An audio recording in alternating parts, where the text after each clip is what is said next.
السلام علیکم ورحمۃ اللہ وبرکاتہ۔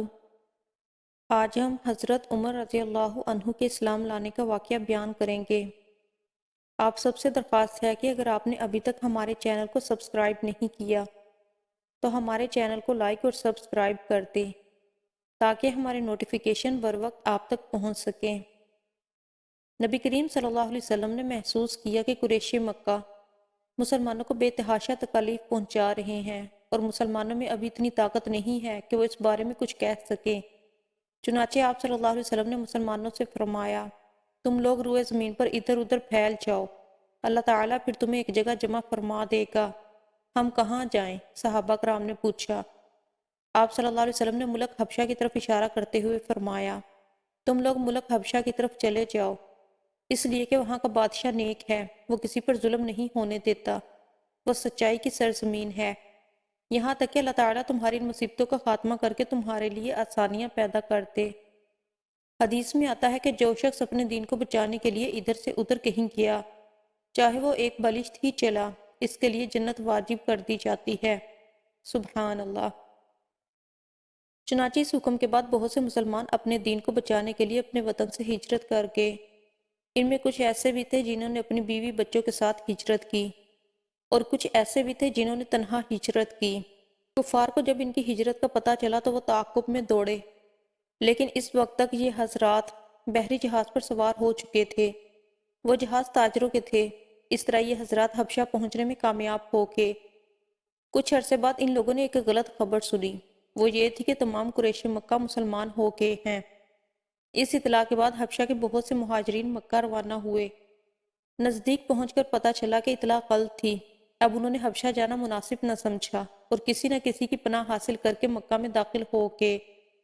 پناہ حاصل کرنے والے ان مہاجرین نے جب اپنے مسلمان بھائیوں پر اسی طرح بلکہ پہلے سے بھی زیادہ ظلم و ستم دیکھا تو انہیں یہ گوارا نہ ہوا کہ ہم پناہ کی وجہ سے اس ظلم سے محفوظ رہیں، لہذا انہوں نے اپنی اپنی پناہ لوٹا دی اور کہا کہ اپنے بھائیوں کے ساتھ ظلم و ستم کا سامنا کریں گے۔ حضرت عمر رضی اللہ عنہ اس وقت تک اسلام دشمنی پر کمر باندھے ہوئے تھے۔ ایک روز وہ مکہ کی ایک گلی سے گزر رہے تھے کہ ان کی ملاقات ایک قریشی شخص سے ہوئی۔ ان کا نام حضرت نعیم ابن عبداللہ تھا۔ یہ اس وقت تک اپنی قوم کے خوف سے اپنے اسلام کو چھپائے ہوئے تھے۔ حضرت عمر کے ہاتھ میں تلوار تھی۔ یہ پریشان ہو کے ان سے پوچھا کہ کیا ارادے ہیں؟ وہ بولے، محمد کو قتل کرنے جا رہا ہوں۔ یہ سن کر حضرت نعیم رضی اللہ عنہ نے کہا، پہلے اپنے گھر کی خبر لو، تمہاری بہن اور بہنوئی مسلمان ہو چکے ہیں۔ یہ سن کر حضرت عمر جلال میں آ گئے، بہن کے گھر کا رخ کیا۔ حضرت عمر رضی اللہ عنہ کی بہن کا نام فاطمہ تھا۔ ان کے شوہر حضرت سعید بن زید تھے۔ یہ عشرہ مبشرہ میں شامل ہیں۔ حضرت عمر کے چچا زاد بھائی بھی تھے۔ ادھر خود حضرت سعید کی بہن حضرت عاتقہ حضرت عمر رضی اللہ عنہ کی بیوی تھی۔ بہن کے دروازے پر پہنچ کر انہوں نے دستک دی۔ اندر سے پوچھا گیا، کون ہے؟ انہوں نے اپنا نام بتایا تو اندر یکلخت خاموشی چھا گئی۔ اندر اس وقت حضرت خباب بن ارت انہیں قرآن پڑھا رہے تھے۔ انہوں نے فوراً قرآن کے اوراق چھپا دیے۔ حضرت فاطمہ نے اٹھ کر دروازہ کھولا۔ حضرت عمر فوراً بولے، اے اپنی جان کی دشمن، میں نے سنا ہے تو بے دین ہو گئی ہے۔ ساتھ ہی انہوں نے انہیں مارا، ان کے جسم سے خون بہنے لگا۔ خون کو دیکھ کر بولی، عمر تم کچھ بھی کر لو، میں مسلمان ہو چکی ہوں۔ اب حضرت عمر نے پوچھا، یہ کون سی کتاب ہے؟ تم کیا پڑھ رہے ہو؟ مجھے دکھاؤ۔ حضرت فاطمہ بولی، یہ کتاب تمہارے ہاتھ میں ہرگز نہیں دی جا سکتی، اس لیے کہ تم ناپاک ہو، پہلے غسل کر لو پھر دکھائی جا سکتی ہے۔ آخر انہوں نے غسل کیا، پھر قرآن مجید کے اوراق دیکھے۔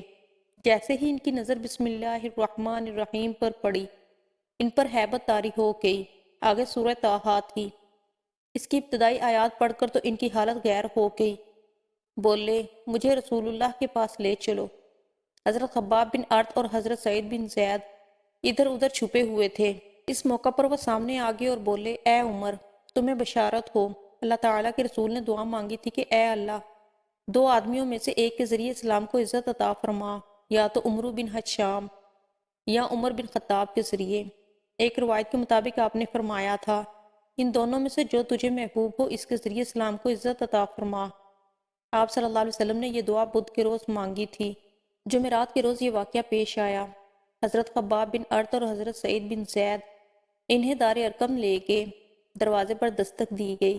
اندر سے پوچھا گیا کون ہے؟ انہوں نے کہا عمر بن خطاب۔ یہ بات حضور صلی اللہ علیہ وسلم کو بتائی گئی کہ دروازے پر عمر بن خطاب ہیں۔ آپ صلی اللہ علیہ وسلم نے ارشاد فرمایا دروازہ کھول دو، اگر اللہ تعالیٰ نے اس کے ساتھ خیر کا ارادہ فرمایا ہے تو ہدایت پا لے گا۔ دروازہ کھولا گیا۔ حضرت حمزہ نے انہیں اندر آنے کی اجازت دی۔ پھر دو صحابہ نے انہیں دائیں بائیں سے پکڑ کر آپ کی خدمت میں پہنچایا۔ آپ نے فرمایا انہیں چھوڑ دو۔ انہوں نے حضرت عمر کو چھوڑ دیا۔ وہ نبی کریم صلی اللہ علیہ وسلم کے سامنے بیٹھ گئے۔ آپ صلی اللہ علیہ وسلم نے ان کے کرتے کا دامن پکڑ کر انہیں اپنی طرف کھینچا اور فرمایا اے ابن خطاب، اللہ کے لیے ہدایت کا راستہ اختیار کرو۔ انہوں نے فوراً کہا میں گواہی دیتا ہوں کہ اللہ تعالیٰ کے سوا کوئی معبود نہیں اور یہ کہ آپ اللہ کے رسول ہیں۔ ان کے یہ الفاظ سنتے ہی نبی کریم صلی اللہ علیہ وسلم اور مسلمانوں نے خوشی سے بے تاب ہو کر اس قدر زور سے تکبیر کہی، مکہ کے گوشے گوشے تک یہ آواز پہنچ گئی۔ آپ نے 3 بار ان کے سینے پر ہاتھ مار کر فرمایا اے اللہ، عمر کے دل میں جو میل ہے اس کو نکال دے اور اس کی جگہ ایمان بھر دے۔ اس کے بعد حضرت عمر رضی اللہ عنہ قریش کے پاس پہنچے۔ انہیں بتایا کہ وہ اسلام لے آئے ہیں۔ قریش ان کے گرد جمع ہو گئے اور کہنے لگے لو عمر بھی بے دین ہو گیا ہے۔ عتبہ بن ربیعہ آپ پر جھپٹا، لیکن آپ نے اسے اٹھا کر زمین پر پٹخ دیا۔ پھر کسی کو ان کی طرف بڑھنے کی جرت نہ ہوئی۔ اس کے بعد آپ نے اعلان فرمایا اللہ کی قسم، آج کے بعد مسلمان اللہ تعالیٰ کی عبادت چھپ کر نہیں کریں گے۔ اس پر نبی کریم صلی اللہ علیہ وسلم مسلمانوں کے ساتھ دار ارقم سے نکلے۔ حضرت عمر رضی اللہ عنہ تلوار ہاتھ میں لیے آگے آگے چل رہے تھے۔ وہ کہتے جا رہے تھے لا الہ الا اللہ محمد الرسول اللہ، یہاں تک کہ سب حرم میں داخل ہو کے حضرت عمر رضی اللہ عنہ نے قریش سے فرمایا تم میں سے جس نے بھی اپنی جگہ سے حرکت کی میری تلوار اس کا فیصلہ کرے گی۔ اس کے بعد رسول صلی اللہ علیہ وسلم اور تمام مسلمانوں نے کعبہ کا طواف کیا۔ حضرت عمر رضی اللہ عنہ آگے آگے رہے۔ مسلمانوں نے کعبہ کے گرد نماز ادا کی۔ سب نے بلند آواز سے قرآن مجید کی تلاوت بھی کی، جبکہ اس سے پہلے مسلمان ایسا نہیں کر سکتے تھے۔